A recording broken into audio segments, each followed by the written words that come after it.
Tuhan katakan amin. Beri kemuliaan buat Tuhan kita. Haleluya. Shalom. Silakan duduk saudara. Shalom. Apa kabar? Coba katakan ke sampingnya. Shalom. Nah, gitu dong. Nanti kalau ditanya, apa kabar? Apanya yang luar biasa? Utangnya yang luar biasa? Sakitnya yang luar biasa? Siapa yang luar biasa?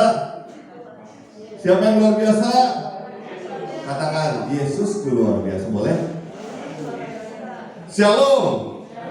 Apa kabar?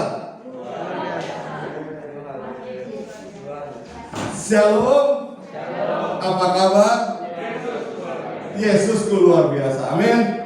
Amin. Haleluya. Nah, hari ini saya diminta, saya berterima kasih kepada Bu Esther selaku gembala dan semua pekerja gereja di sini termasuk semua jemaat memberikan kesempatan saya melayani tempat ini. Amin, saudara. Ya, puji Tuhan. Nah, saudara, saya hari ini mau sampaikan kebenaran firman Tuhan karena bulan-bulan ini kita masuk ke dalam renew your commitment. Artinya apa? Saudara perbarui komitmen saudara. Amin. Nah, subtema yang akan diambil hari ini adalah setia di dalam berkomitmen. Amin, saudara. Nah, saudara, sebagai seorang Kristen, sebagai seorang anak-anak Tuhan, tentunya kita punya satu komitmen. Komitmen baru bisa berjalan kalau ada dua belah pihak. Betul nggak? Betul, saudara. Seperti seorang laki-laki dan perempuan, dia berkomitmen untuk apa? Untuk menjalin satu pernikahan. Kalau satu berkomitmen, yang lain tidak berkomitmen, terjadi nggak? Nggak akan terjadi apa-apa. Nah, hari ini setelah pandemik yang sekian lama, hampir 2,5 tahun lebih, mungkin kita hanya gereja di online dan lain sebagainya. Nah, hari ini kita komitmen kembali. Komitmen itu apa, saudara? Komitmen saudara dengan siapa? Dengan Tuhan, dengan gerejanya. Apa yang saudara bisa komitmenkan? Banyak hal. Saudara sebagai jemaat biasa, saudara bisa berkomitmen bahwa saya akan setia. Ya, saya kasih tema hari ini faithful, setia. Saudara yang melayani, saudara bisa melayani di musik, melayani dengan setia. Sebagai seorang usher, dia melayani juga dengan setia. Pendoa, jadilah pendoa yang setia. Nah, saudara, hari ini kita belajar dari kisah di dalam 2 Timotius pasal 1 sampai ayat yang ke-8. Apa yang diajarkan di sini? Yang diajarkan di sini adalah kisah tentang Rasul Paulus, ya, membimbing murid yang paling dia sayangin, dia udah anak-anak, yaitu Timotius. Timotius melayani di mana? Di kota Efesus, di mana di sana terjadi banyak kekacauan, banyak penyesatan. Ya, sebagai seorang yang muda, dia melayani, diberikan support sama Rasul Paulus, ya, yang lebih senior, disebut bapak angkatnya lah, ya. Hubungannya sangat baik. Tetapi apa yang diajarkan? Yuk kita baca. Mulai dari 2 Timotius, tolong tampilkan pasal 4 ayat yang pertama. Kita bisa baca bersama-sama, saudara. Saya senang baca satu perikop dulu, nanti kita bahas, ya. Luar biasa. Silakan disampaikan 2 Timotius pasal 4 ayat yang pertama sampai ayat yang ke-8. Yuk kita baca sama-sama sambil duduk, nggak apa-apa, saudara. 1, 2, 3. Di hadapan Allah dan Kristus Yesus yang akan menghakimi orang yang hidup dan yang mati. Aku berpesan, pesan ya saudara ya, dari Rasul Paulus ke Timotius. Apa katanya? Pesannya? Dengan sungguh-sungguh kepadamu demi pernyataannya dan demi kerajaannya. Ya, pernyataan dan kerajaan Tuhan. Terus berikutnya, beritakanlah firman, siap sedialah, baik atau tidak baik waktunya. Nyatakanlah apa yang salah, perhatikan, tegurlah dan nasihatilah dengan segala kesabaran dan pengajaran. Ya saudara, langsung berikutnya, Karena akan datang waktunya orang tidak dapat lagi menerima ajaran sehat, tetapi mereka akan mengumpulkan guru-guru menurut kehendaknya untuk memuaskan keinginan telinganya. Jadi maunya denger yang baik-baik aja. Kalau ditegur, kamu berdosa, kamu berzina, kamu mencuri, tersinggung, pergi. Nggak mau ke gereja lagi. Jangan ke gereja sini, nggak enak. Selalu kayaknya pendetanya tahu tuh saya lagi berbohong gitu ya. Nah, nggak boleh. Nah, lihat berikutnya lagi. Mereka akan memalingkan telinganya dari kebenaran dan membukanya bagi dongeng. Senang yang enak-enak. Enggak, masa depan kita akan ceria. Di dalam Yesus kita nggak usah pusing-pusing. Yesus akan berikan kita kekayaan yang luar biasa. Yesus akan berikan kita kesehatan. Pakai nama Yesus semua beres urusannya. Begitu saudara? Begitu? Nah, coba lihat lagi. Ya saudara, kita belajar. Tetapi kuasailah dirimu dalam segala hal. Ini untuk Timotius sendiri. Sabarlah menderita, pemberitaan Injil dan tunaikan tugas pelayananmu. Ini kuncinya. Lalu berikutnya ayat ke-7.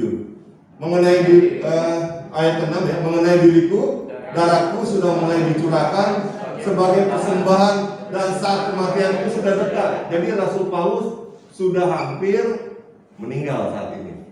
Ya. Berikutnya ayat ke-7. Aku telah mencapai garis akhir dan aku telah memelihara iman. Ini ayat pas kita hari ini. Jadi ada satu, bukan tujuan ya, ada satu target sebagai seorang yang berkomitmen, itu ada targetnya. Amin saudara. Kalau kita ke gereja nggak punya target, buat apa kita ke gereja? Berikutnya ayat ke-8.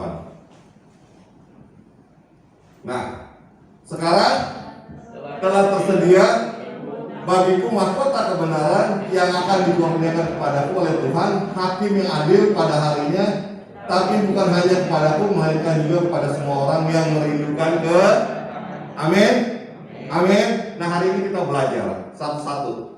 Ya, saudara. Nah, saudara, saya akan kupas satu hal. Karena judulnya setia dalam berkomitmen. Mereka saudara yang jadi jemaat, setialah jadi jemaat yang baik. Saudara yang jadi pendoa, jadilah pendoa yang baik, yang setia. Pemain musik, jangan hari ini main musik, besok nggak ada, minggu depan yang nggak ada lagi, absen dan lain sebagainya. Jadilah pemusik yang baik dan setia. Nah, hari ini saya sampaikan kebenaran firman Tuhan. Kita belajar hari ini, saudara, untuk menjadi orang yang punya komitmen. Kalau dulu kita pernah punya komitmen pada saat kita pertama kali bertobat, sekarang ayo kita punya komitmen lagi. Ya, kalau kita udah lupa, biasanya orang begitu ya saudara ya. Kita ada komitmen ulang. Tuhan, mumpung Tuhan belum datang. Amin saudara. Keadaan dunia makin sulit. Di dalam 2 Timotius pasal 3 ayat yang pertama katakan, apa yang dikatakan bahwa akan timbul masa yang pada hari-hari akhir akan timbul masa yang sukar, bukan masa yang gampang. Kalau nggak percaya lihat firman Tuhan. Coba 2 Timotius pasal 3 ayat pertama sampai ayat kedua aja kita lihat. Ketahuilah bahwa pada hari-hari terakhir akan datang masa yang sukar. Betul nggak saudara? Sekarang kita lebih sukar sekarang daripada tahun lalu, betul? Tahun lalu daripada tahun lalu lagi. Saya dengar kemarin beberapa orang kasih tahu bahwa ada virus yang baru lagi dari Cina. Saya nggak tahu lagi virus apa lagi ya, gitu. Yang pertama aja belum selesai diurusin, timbul virus kedua, timbul virus ketiga. Ada yang namanya Omicron, oh my god, nggak tahu saya, nggak tahu virus apa lagi. Makin sulit apa makin gampang? Makin sulit. Pekerjaan makin sulit, makin gampang? Sulit. Jadi otomatis hidup makin sulit. Ini memang rencana daripada si iblis. Mengalihkan perhatian saudara, komitmen saudara kepada Tuhan. Dialihkan supaya konsentrasi saudara enggak kepada Tuhan lagi. Saudara kan sibuk. Sekarang orang hari Minggu mulai bekerja. Kalau dulu hari Minggu katanya hari Sabat, datang kepada Tuhan libur, hanya kepada Tuhan saja, membahas firman Tuhan, berbicara tentang Tuhan bersama dengan keluarga dan kerabat yang dekat, hanya Tuhan. Tetapi sekarang enggak, ke gereja 2 jam, bahkan ada gereja yang baru. Tadi saya ngomong Bu Esther, banyak gereja baru, gereja 1 jam saja katanya. Gereja hanya 1 jam, nanti lama-lama setengah jam, nanti nggak usah ke gereja aja, nggak apa-apa. Yang penting ada iman di hatimu. Banyak orang tanya Pak Pendeta, kalau saya percaya sama Yesus, tapi saya nggak ke gereja, boleh nggak? Ya saya bilang, saya jelasin sama dia, kita perlu ke gereja karena perlu didoakan satu dengan yang lain, perlu ditolong satu dengan yang lain. Amin. Kalau kita kuat, kita nolong yang lemah. Kalau ada yang lemah perlu bantuan didoakan, akan didoakan. Memang itu gereja, kumpulan orang-orang yang kudus, menjadi satu, saling tolong menolong. Dasarnya adalah kasih. Ya. Tetapi sekarang orang lupa. Makanya saya bilang, boleh saya tanya pada jemaat hari ini? Boleh? Tolong jawab saya ya. Tujuan saudara ke gereja apa ya? Hah? Nggak apa-apa jawabannya. Saya senang. Apa? Nggak tahu.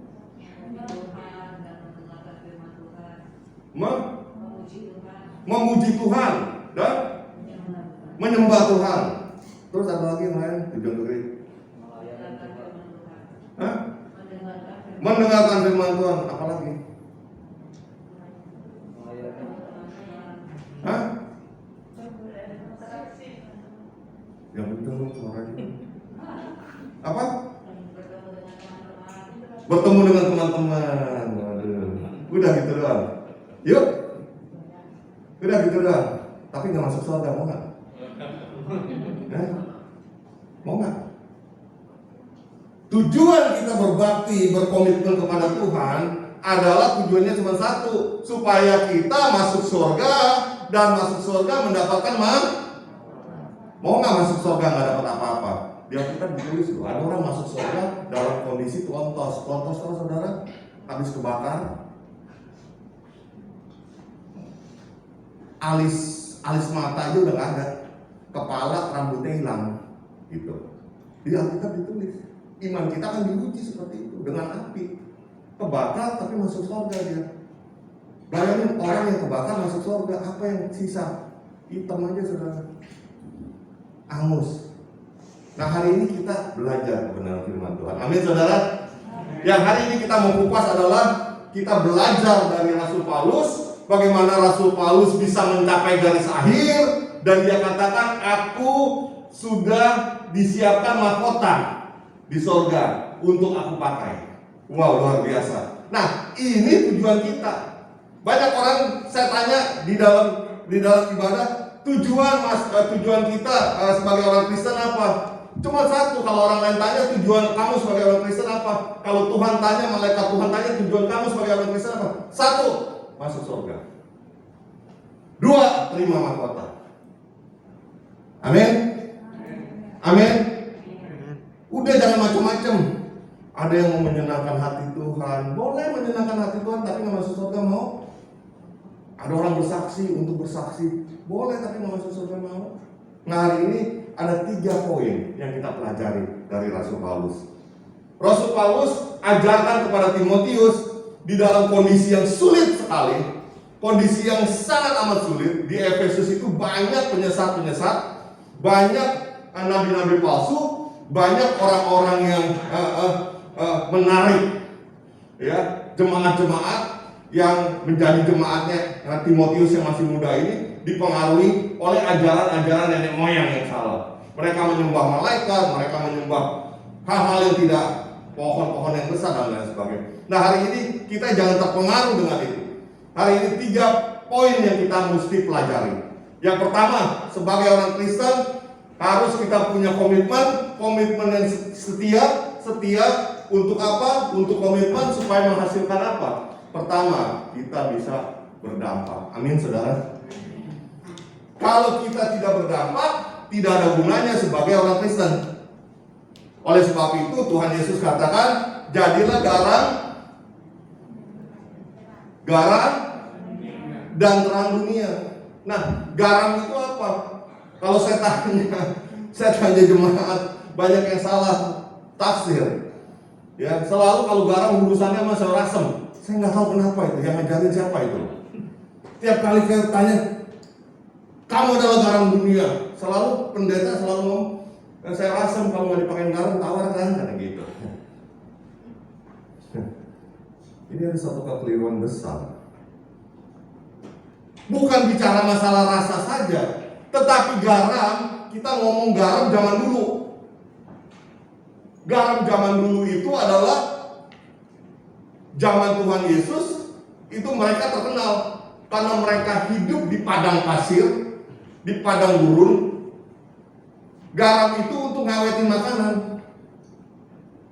Makanya kalau beli daging ayam, beli sayur, mereka selalu awetinnya pakai garam.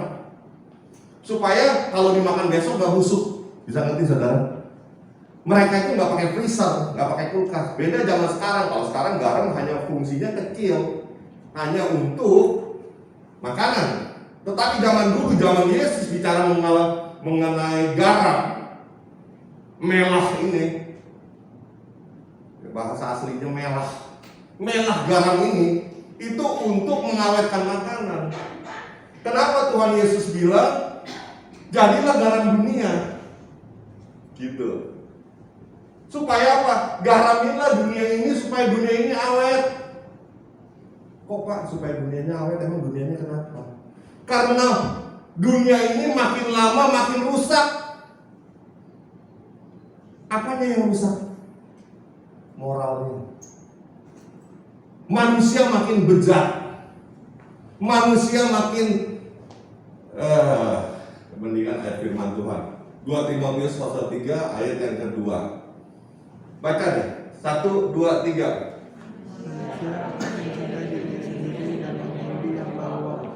Mereka akan membuat menyombongkan diri. Mereka akan menjadi pemfitnah. Mereka akan berbuat buah dan tidak tahu terima kasih. Ayat 3. Tidak. Ayat 3. Ini keadaan dunia ya. Tidak tahu lagi, tidak mau berdoa.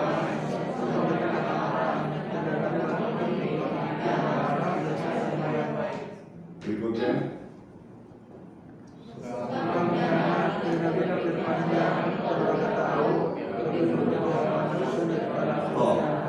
Kalau menuruti hawa nafsu, lebih menuruti hawa nafsu daripada menuruti Allah, berarti orang ini orang beragama atau tidak?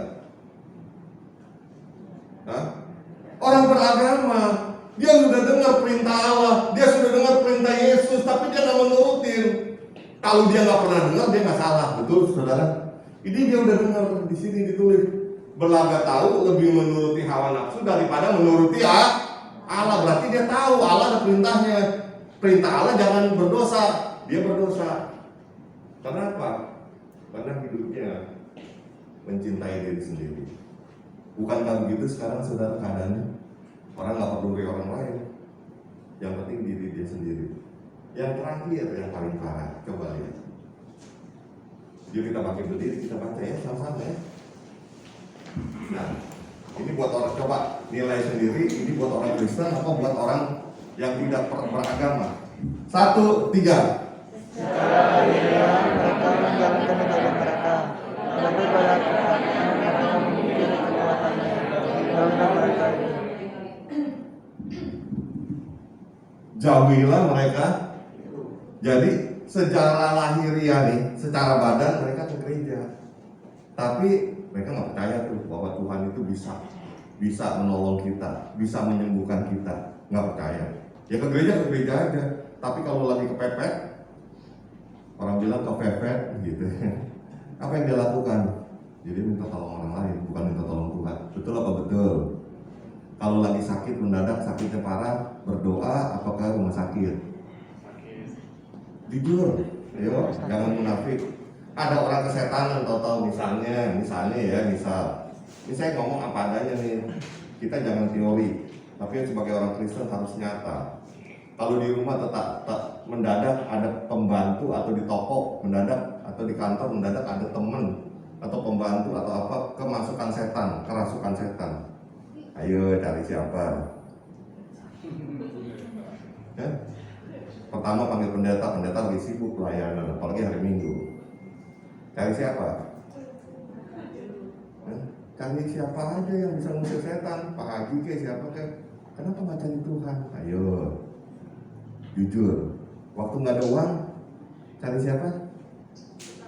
Cari pinjaman. Ya itu contoh, fakta kok. Kita jangan munafik sebagai orang Kristen. Ya, silakan dulu. Coba kasih tahu sebelahnya, cari Tuhan loh. Jangan ke gereja, badannya ke gereja, nyarinya nggak Tuhan. Ya, nyarinya orang lain. Ya saudara, saya kasih saksian waktu anak saya sakit, umur 1 tahun, sekarang dia udah married, udah punya anak lagi, udah akan punya anak laki-laki saya. Toto mendadak kejang-kejang di gendongan saya begini, terus saya masukin tangan gitu loh, mulutnya ngancing gitu, matanya kebalik saudara, jadi putih doang, ujuk-ujuk kayak orang disetrum saudara. Ini anak pertama. Nah, saya waktu itu udah melayani Tuhan, belum jadi pendeta tapi. Tahu nggak saudara? Saya cuma masukin ke kijang, saya bawa ke rumah sakit Geraha Kijang. Karena saya tahu, pertama saya bilang, Tuhan tolong anak saya. Pas saya nengok, dalam nama Yesus gitu kan, dalam nama Yesus. Tapi dia tambah kijang saudara. Saya tambah panik. Saya sama istri saya cepat-cepat masuk mobil, naik kijang, malam-malam 1:30, dari Citra Garden pergi ke Geraha Medika. Dari situ saya belajar hidup saya. Ternyata saya tidak Tuhan ya. Gitu. Kenapa ya? Saya carinya dokter, dan dokter itu kerjanya simpel, telanjangin, dikasih alkohol, ketiaknya kepalanya kasih alkohol, dikipasin, itu doang saudara. Terus itu dikasih obat, anaknya bayar lagi, gitu. Kok pekerjaan begini kok pinta dokter daripada Tuhan ya? Dari situ saya belajar terus firman Tuhan. Saya belajar terus sampai saya sekolah teologi. Saya mau tahu Tuhan itu apa, siapa itu Tuhan, sifatnya seperti apa, maunya apa. Gitu. Ternyata Tuhan itu nggak bisa dipanggil seperti Mbak Dukun. Gitu. Saya baru tahu, nggak bisa pada saat kita mendadak, ya, setiap hari ke gereja bolos gitu ya, nggak punya komitmen apa-apa. Toto waktu kepepet, orang bilang bukan kepepet, kepepet. Waktu kepepet baru teriak, Yesus. Nggak bisa, saudara. Kita harus setia, emunah, setia. Bahasa aslinya emunah. Jadi dimanapun kamu berada, kamu ingat dia, setia kepada dia. Apapun yang kamu lakukan hanya dia. Emunah. Itu yang membuat saudara ditolong tepat waktu. Engkau ngomong apa Tuhan dengar. Engkau belum ngomong pun Tuhan udah siapin. Amin. Itu kuncinya. Saya telah belajar sampai puluhan tahun, saya baru tahu, oh iya, nggak ada yang mendadak. Nggak ada yang mendadak. Contohnya siapa? Contohnya bangsa Israel waktu berperang dengan suku orang Amalek. Pada saat itu Amalek menyerang bangsa Israel. Apa yang terjadi? Yang terjadi adalah Musa katakan, pergi, siapkan Yosua, siapkan orang-orang, pergi. Aku akan naik ke atas bukit dan aku akan angkat tanganku. Setiap Musa angkat tangan, bangsa Israel menang, bangsa Amalek kalah. Itu sama-sama bangsa yang besar. Tapi waktu Musa turun tangan, kan capek angkat tangan terus. Dia pegang tongkat, Tuhan bilang gini, bawa tongkat kamu yang belah laut, yang kamu pakai buat belah laut, bawa itu. Kamu angkat, maka Israel akan menang. Haleluya. Kalau musuhnya kan udah Udah ngomong gitu, gampang dong. Dia naik ke atas bukit, Israel ada perang. Ini bangsa Israel, ini Amalek. Dua perang. Musa tinggal angkat tangan, pakai tongkat. Israel menang. Tapi masalahnya perangnya kan bukan 1 menit. Perangnya bukan 2 menit. Perangnya dari pagi sampai sore. Coba angkat tangan pakai tongkat, saudara. Di situ dikatakan Musa capek. Ya, orang tua namanya Musa waktu itu umurnya udah tua. Dia turunin tangan. Waktu dia turunin tangan, bangsa Amalek menang. Israel terdesak. Angkat lagi tangan. Nah, ada 2 orang yang tolong, Harun dan Hur. Harun kakaknya Musa. Dia topang tangannya. Akhirnya ini yang disebut emunah, kesetiaan. Padahal Allah sudah janji kepada bangsa Israel, engkau adalah bangsa pilihan, keturunanmu akan menjadi bangsa yang besar, nggak ada yang bisa kalahin kamu. Enggak juga tuh. Harus tetap ada kerjasama, ada komitmen dari kita untuk melakukan apa yang Allah perintahkan. Amin, saudara. Kalau saudara mau dapat pertolongan, Abraham waktu dijanjikan keturunan umur berapa? 75 tahun. Keturunannya langsung datang, dapat langsung istrinya melahirkan? Tidak. Berapa lama? 25 tahun kemudian istrinya baru lahir. Nah, ini yang kita sebut emunah. Nah, hari ini kita belajar, saudara, untuk menjadi dampak. Orang lain melihat kita. Kesetiaan itu penting di dalam komitmen. Amin, saudara. Karena keadaan makin lama makin memburuk. Kenapa kita harus jadi garam dunia? Supaya garam itu ngawetin. Makanya garam itu nggak pernah, ibu-ibu yang tahu, kalau ada ikan yang dikasih garam, itu nggak pernah garamnya ditaruh di badannya ikan, tapi satu tempat di badannya ikan. Tetapi dia harus menyebar ke semuanya supaya semuanya kena rata. Amin. Nah, jadi kesetiaan di dalam berkomitmen itu satu, perlu berdampak. Itu dasar yang utama. Oleh sebab itu Rasul Paulus katakan ke Timotius tadi, waktunya baik atau nggak baik, tegur aja orang yang salah. Tapi tunjukkan bahwa kamu hidupnya benar. Amin, saudara. Itu dampak. Nanti kalau ada orang lain, dia lihat kamu hidupnya benar, maka kalau mereka mau tanya sesuatu, mereka akan datang kepada kamu. Karena dianggap kamu yang paling benar. Amin. Karena dia melihat kamu, dia melihat Kristus. Kristus adalah kasih. Ya, yang selalu saya bilang begitu. Jadi kalau orang Kristen kan kalau di gereja kan, amin, haleluya, amin. Coba kalau di luar gereja, ya 2 jam orang jadi Kristen. Setelah 2 jam dia nggak Kristen lagi. Di luar sama aja perbuatannya, tinggal lakunya. Yang kedua, saudara, yang mau saya sampaikan. Yang kedua adalah tentunya komitmen kita yang setia punya tujuan. Amin. Jangan kita setia nggak ada tujuan, ya enggak, saya setia aja, terserah lah. Nantinya masuknya kemana terserah, ya. Tetapi kita baca ya di 2 Timotius. Ayo kita pakai berdiri, kita baca 2 Timotius pasal 3.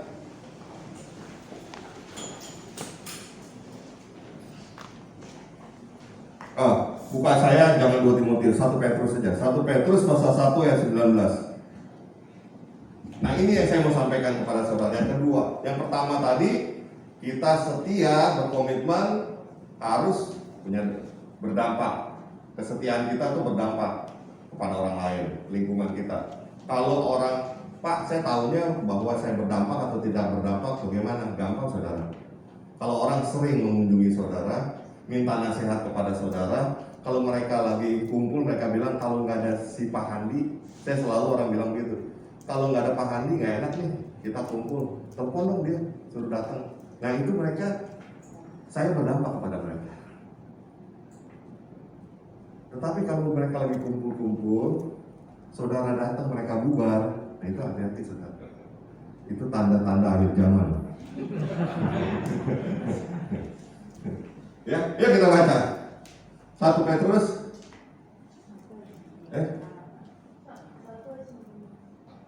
1 Petrus 1 ayat 19. Betul ini? Bukan ini. Salah ayatnya.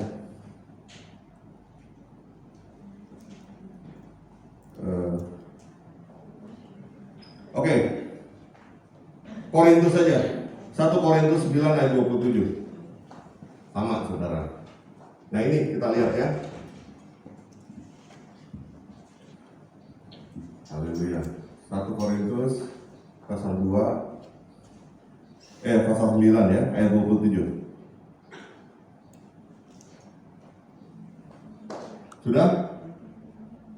1 Korintus pasal 9 ayat 27.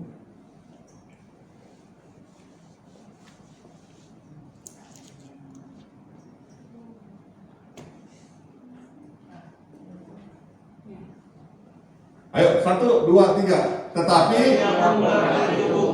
dan menguasai seluruhnya, supaya sudah memberitakan Injil kepada orang lain, aku sendiri jangan ditolak. Puji Tuhan. Silakan duduk saudara. Nah yang kedua ini, coba kita lihat di dalam kehidupan kita, jangan sampai kita setia dalam komitmen, kita setia dalam main musik, kita setia dalam sebagai WL, worship leader, tetapi kita sendiri ditolak. Kenapa? Kita hanya melakukan tugas kita di depan orang, tetapi secara hidup pribadi kita tidak punya komitmen kepada Tuhan.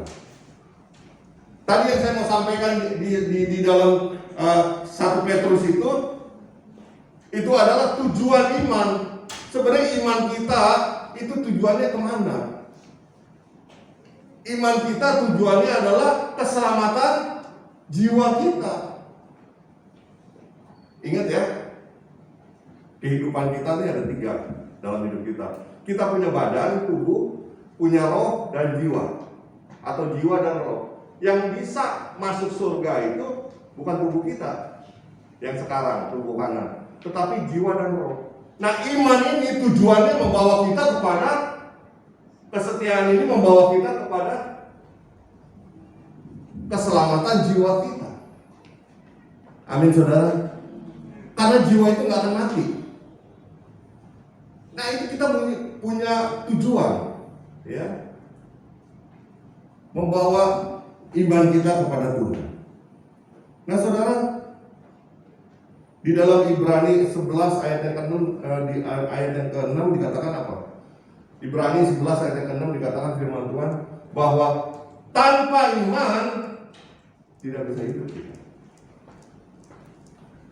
Orang Kristen hanya hidup oleh iman. Amin saudara. Nah, hal-hal ini kita perlu tahu. Coba kita lihat. 1, 2, 3. Tetapi tanpa iman tidak mungkin orang berkenan kepada Allah.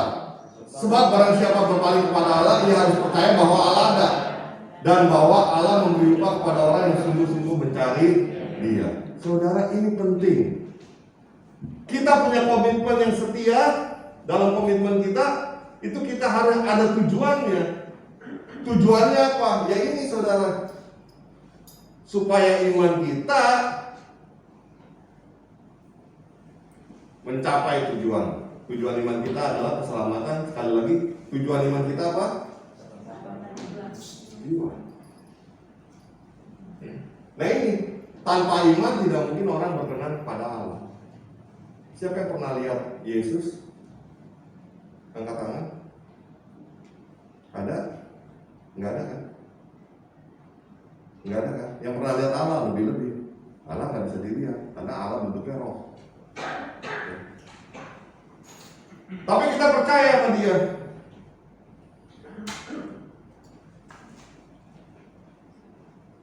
Ibrani 11 ayat 1 katakan apa? Apa sih iman itu? Mungkin pada bingung ya, iman itu apa? Ibrani 11 ayat 1. Apa enggak? Iman adalah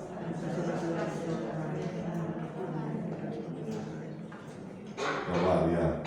Iman adalah dasar dari segala sesuatu yang kita harapkan. Makanya kita betulin harapan kita dulu. Harapan kita apa? Harapan kita apa tadi? Lo lupa. Barusan kita bahas. Harapan kita apa? Jadi orang Kristen mau ngapain sih? Udah harapan kita cuma surga doang. Pak, kalau orang tanya di mana-mana, Bapak ketemu di bis, di mana, di jalan, di mana, Bapak ngapain jadi orang Kristen? Karena saya pengen masuk surga. Itu aja. Titik. Nggak perlu ngomong yang lain-lain. Masuk surga kuncinya. Saudara mau menyenangkan hati Tuhan, mau menyembah Tuhan, apa semuanya tujuannya satu, masuk surga. Jadi sudah tahu ya tujuannya ya. Kita kalau orang-orang di depan, pas orang di depan ngapain sih ke gereja? Mau masuk surga. Udah gampang jawabnya, masuk surga. Nah, proses masuk surga itu banyak. Salah satunya kita mesti punya komitmen. Makanya iman adalah dasar dari segala sesuatu yang kita harapkan. Kita harapnya masuk surga. Ya kita harus beriman, kita percaya masuk surga. Dan kita percaya bahwa surga itu ada yang punya. Kita percaya surga itu punya raja. Surga itu bisa masuk kalau ada izin. Jadi nggak ada izin nggak bisa masuk. Jadi saudara harus kenal sama yang punya surga. Nah itu loh kuncinya. Ya. Ini komitmen kita harus ke situ. Jangan komitmen yang lain. Saya setia untuk melayani supaya saya terkenal. Saya dulu waktu jadi worship leader 25 tahun, saya punya target, tujuan. Tujuannya apa? Saya jadi terkenal, nyanyi di depan gereja, dan saya jadi bisa nyanyi dengan baik. 10 tahun pertama, saya berpikir begitu. Tapi nggak ada gunanya. Toh sampai sekarang nggak terkenal tuh. Memang saya bukan penyanyi. Setelah saya ngerti firman Tuhan, tujuan saya rubah. Saya nyanyi untuk supaya saya bisa masuk surga. Gitu. Amin saudara. Beda. Cara nyanyinya jadi beda. Gayanya jadi beda. Karena tujuannya beda gitu loh. Kalau mau terkenal, wah gayanya pakai bajunya beda. Cara pegang mic-nya beda. Tetapi waktu kita mau melayani Tuhan, jadi beda saudara. Bisa nyanyi sambil nangis. Beda. Minta belas kasihan Tuhan sambil nyanyi saudara. Itu berasa. Amin. Sampai sini jelas saudara? Ya. Setia dalam komitmen punya tujuan. Tujuannya yaitu Rasul Paulus tadi tolong dibukain 1 Timotius pasal 4 tadi ayat yang ke-7. Rasul Paulus punya tujuan. Tujuannya apa? Coba 1 Timotius pasal 4 ayat yang ke-7 tadi, ayat emas kita hari ini. Aku telah bukan saat kita di kuburan. Coba Pak, pergi ke kuburan. Di situ ditulis, aku telah mengakhiri pertandingan. Telat, tulisnya segitu udah telat. Waktu masih hidup, kita tulis di loh hati kita bahwa tujuan saya ke sini. 2 Timotius, ya, ya dibukakan Tuhan. Di Timotius itu jauhi tahayul dan dongeng nenek-nenek tua. Karena di Efesus itu begitu banyak itu. Buka gereja di situ setengah mati. Nenek-nenek tua, apalagi Timotius waktu itu masih muda. Wah dia setengah mati. Lalu anak muda mana tahu apa? Lu tahu nggak boleh berdiri depan pintu. nanti diambil nenek-nenek gitu loh. Ya, jemaah dipengaruhi, makan jangan di kolong meja, makan mesti habis nanti punya pak. Dulu saya digituin waktu masih kecil sama nenek saya. Makan yang habis, kalau nggak habis nanti punya istri jerawatan. Takut kan? Habisin makannya. Kalau ada petir, hujan ada petir, masuk ke kolong ranjang. Dulu di taman dulu begitu, dongeng nenek-nenek tua itu nggak benar semua. Ayo, 1, 2, 3.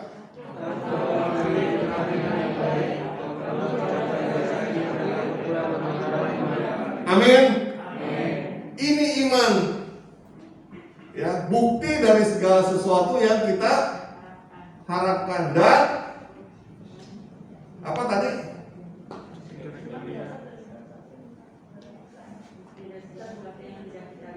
Bukti dari segala sesuatu yang kita tidak lihat.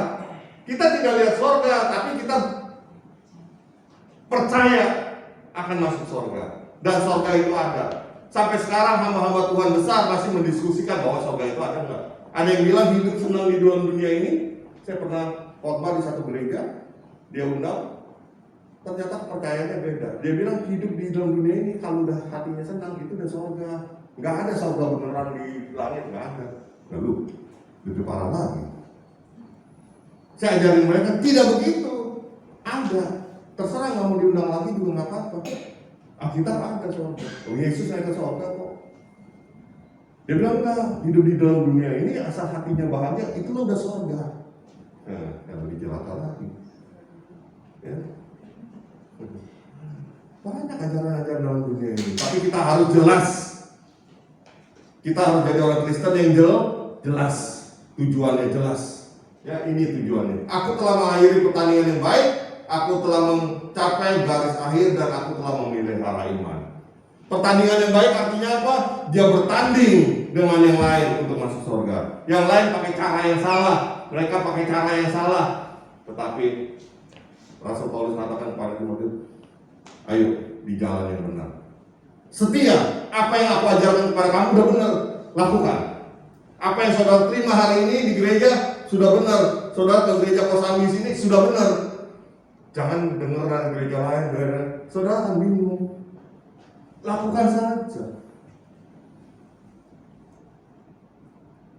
Ada yang orang bilang, mesti menyembah, mesti begini. Saudara, firman Tuhan katakan setia dalam komitmen saudara. Yang ketiga, ayat yang ke-8 coba.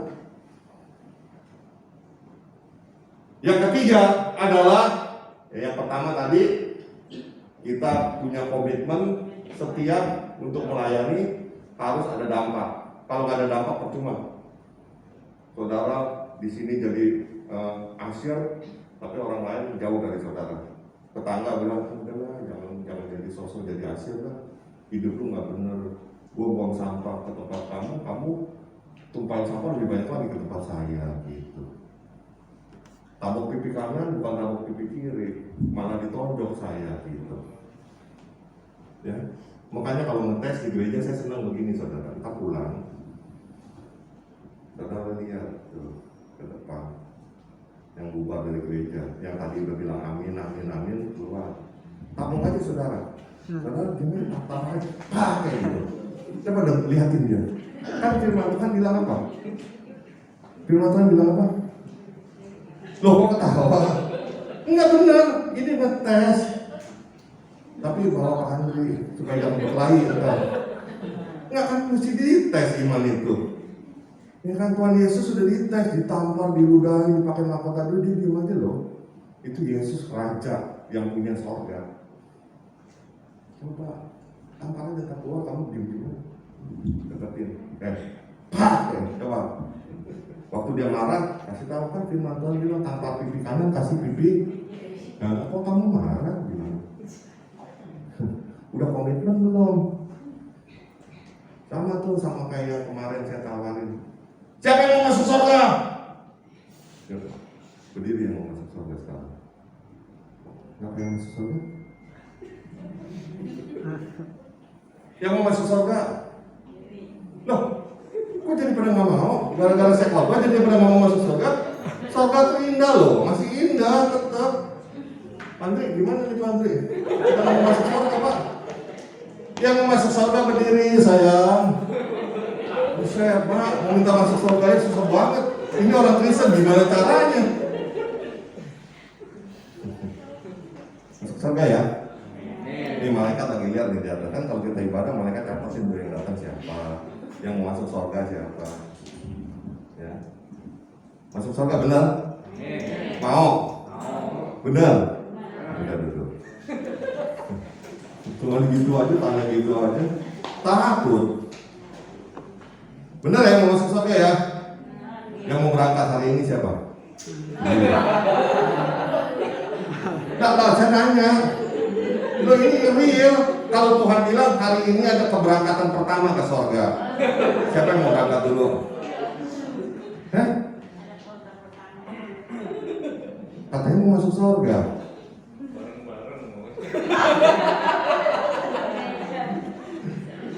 Nih, mesti tunggu pemimpinnya tanggal dasar di surga ya.